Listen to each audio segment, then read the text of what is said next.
মন্টি, তুমি এই মাসের বেতন দিয়েছো? হ্যাঁ স্যার, আমি দিয়ে দিয়েছি, আর 5 মাসের অ্যাডভান্সও দিয়ে দিয়েছি। বাহ, গুড। আর তুমি? না স্যার, আমি এখনো দেয়নি, সামনের মাসে দিয়ে দেবো। আচ্ছা ঠিক আছে, তাহলে তোমরা একটা প্রশ্নের উত্তর দাও। না স্যার, আপনি সবসময় ওকে হালকা হালকা প্রশ্ন ধরছেন, আমাকে ভারী ভারী প্রশ্ন ধরছেন, আমাকে শুধু মারছেন। আরে না না, ওরকম কোনো ব্যাপার নাই। যদি তোমার ওরকম মনে হয় তাহলে আমি তোমাদের দুজনকে একই রকমের কঠিন প্রশ্ন জিজ্ঞাসা করছি, ঠিক আছে? আচ্ছা।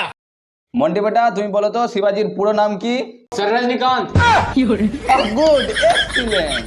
এবার তুমি বলো শিবাজির বউয়ের নাম কি ছিল? স্যার রশ্মিকা মান্দানা। রশ্মিকা মান্দানা। बहुत মারাও না। বাবু, তুমি বলো তো মোদিজি কোথায় চা বিক্রি করতো? স্যার রেলওয়ে স্টেশনে।